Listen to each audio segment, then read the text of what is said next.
Good morning, everyone.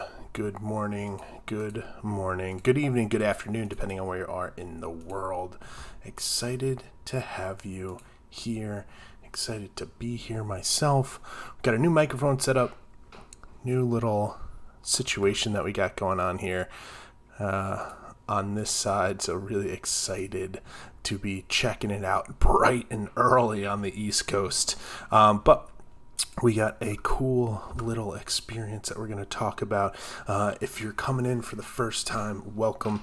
You won't be able to notice the difference in audio, but hopefully if you're a returning user, you will be able to notice a difference in audio. We have a nice new microphone down here, so we're going to check that out. Hopefully it is successful and you guys enjoy the podcast Tech Talk a little bit more. So with that, we are going to dive in and give you a quick overview of it. What this Tech Talk is all about. So I'm Rob Petrosino, a futurist, technologist, innovator, and my role is to make you feel more confident and understand some of the technology that's coming out and why it's important to you. The end of this Tech Talk, you are supposed to be confident in leaving and walking out, talking to your organization or others about some of the new pieces of technology that are coming into the market. With that, today's Tech Talk is going to be specifically about AI and video and how we're seeing a massive shift in what video can do for you as an individual, you as an organization, or you as a content creator. So with that, we're going to hop on over to the screen share. We're going to talk about some stuff. We're going to watch some videos together. We're going to explain what's going on. So if you have comments, you have ideas, opinions, feel free to drop it in the chat. Make sure you check out the socials, but most importantly, this is communicative. Okay, let me know what your thoughts are. Let me know what your opinions are. Feel free to hop in that comment section. If you struggle with the stream, if you're on any of the other platforms, come on over to Twitch. It's got the best stable stream, and we'll be happy to chat with you. So with that, let's hop on over to the screen share. Okay, awesome. What I just realized, by the way, is we're going to transition back. Hold on one second. We want to get closed captions set up for those that are out there. We're going to redo our intro real quick. So everyone just hang in there for a second, I promise. Want to make sure closed caption is up and running for everyone. All right, so there we go. Closed caption is up. Apologies to anyone that may have missed the beginning of the podcast, but we should be up and running on closed caption now. All right, so with that, we're going to take a look at some video technology and how it's impacting the users, organizations, and what the future looks like overall. So let's transition over to the screen share. All right, so first one up is Vid to Avatar. So this is a brand new research paper that just came out. This research paper is about taking video inputs and doing self-supervised scene decomposition. What that means is they're going to be able to separate this character from the background of a video and make it into a 3D model. So we're going to take a look. We're just going to kind of process through. But here you go. Here's your 3D meshing and export of that character versus the background. So the number one issue is that this has been around for a little bit of time, this idea of being able to pull out a user or a character from a specific instance and create a experience where you're able to remove that 3D avatar. What's nice is that the previous versions of this have been okay, and they're going to show you some of the previous versions here, but what we want to see is how they put this together. So what they're doing first is they're taking the video input and they're aligning a pose position skeleton. So you're seeing toes, ankles, knees, hips, waist, a couple chest lines, and then shoulder, hands, and head. They're taking that and placing it through a neural network to detect the specific person in this video. When they take that person, they then run it through a filter for lack of a better term, machine learning system that's going to estimate the depth of that character itself based on the background. So when it estimates the background, it now knows what that user or character looks like or person looks like, and then how to take that same video stream in a different rendering engine, rendering machine learning system, and generate the background. What's nice is that they have this nice feedback loop here, so you can see, okay, this is actually what it's like, and do some human reinforced learning, which is great.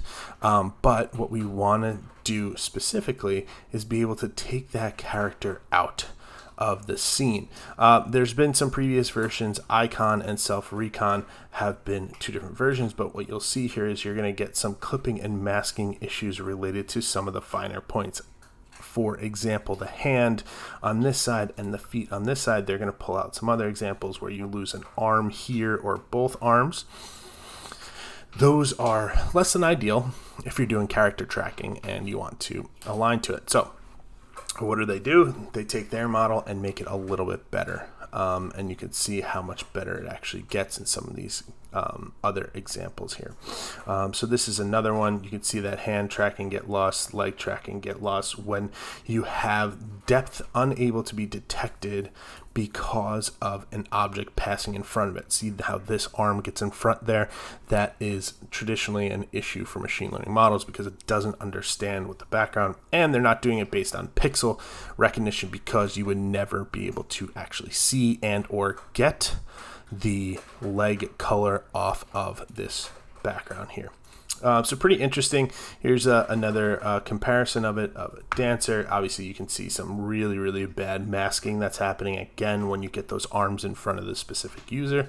And then we're going to see what theirs looks like. So really well done here. You can see character is well mapped.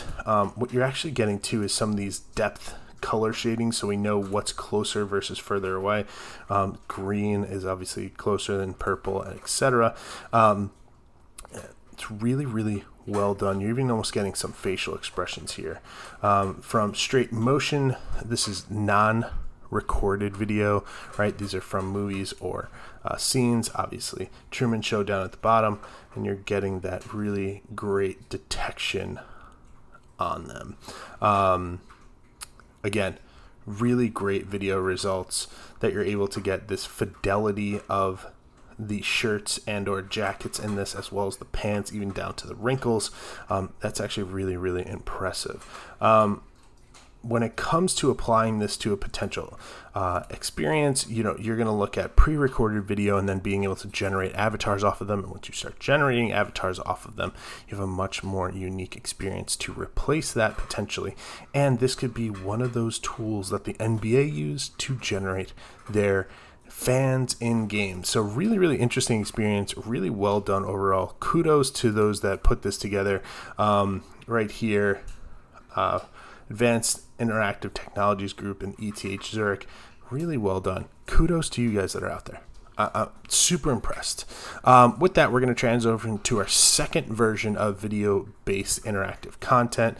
And this one is going to be from one of our Twitter really interesting people that we follow. But what they're doing is they're taking a video input, which is down at the bottom here, running it through ControlNet. We're going to talk about ControlNet and Gen 1 to do a very unique output in Minecraft, which is super cool because that style is very common. ControlNet is the ability to separate different objects from each other in a flat RGB video. It's a traditional open source machine learning model. Gen 1 is a generative AI that actually takes video and will stylize it based on the feedback that you're looking for. So Stable Diffusion is really interesting because you're able to totally reskin a video and you can get to pretty high fidelity photorealism. Here is what we're getting. So video and images, it's going to go through Gen 1 and then the output. So this is the first iteration of that. Really interesting here. And then you're going to get, this is your general output, and then you get a stylized reference from Minecraft. Once you take that stylized reference from Minecraft, you can be smarter in the training and be more interesting in the output that you want. We are going to see here is, I'm going to leave this up on the user's Twitter here, but you're going to get a massive shift, as he calls out, in generative AI and being able to change and transition 3D modeling. Really well put together experience overall, and generating that super interesting Minecraft style experience for these buildings. You're even getting that bird tracking in there, as well as some of the people. I think the dog is super interesting as well. So overall, really well done use case for video to generative AI, or using video and images to generate AI created experiences and stylize it to the world that you want. One of the things that I've always talked about is being able to put your own filter on the world through a set of glasses, and you can quite literally do that now. We can power this up and overlay the real world around us with a filter that may not be real or readily available in the real world. So really well done experience.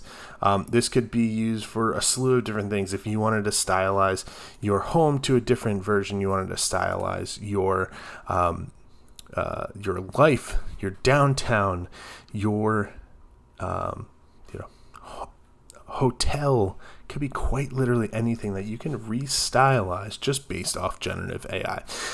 This is really a fun video, but on the corporate implications, you have a ton of different potential options. Imagine doing city planning with generative AI versus a different AI, or even interior design, all the way through character and layout and video game instances on mobile. So what's nice is that we get these really interesting glimpses into the world and the future of what AI and generative AI for video looks like. Video is the predominant use right now for content that is generated. Because it's the predominant use case for content, you're going to see a lot more video-based AI instances now. The traditional categorizing AI when it comes to detecting hands, feet, number of people, cars, cones from video and LiDAR is present still, and still going to be a part of this, but this new generative layer of AI is going to change things rapidly. So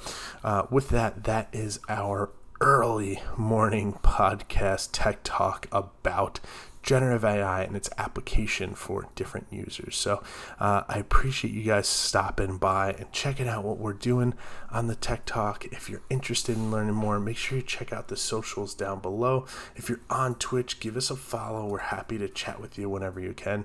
And I look forward to talking to you all very soon. There's more content coming, and hopefully you like the new microphone, because I think it makes the experience a little bit better. That being said, I appreciate your time, I appreciate your effort, I appreciate your energy, and I will see you guys on the other side.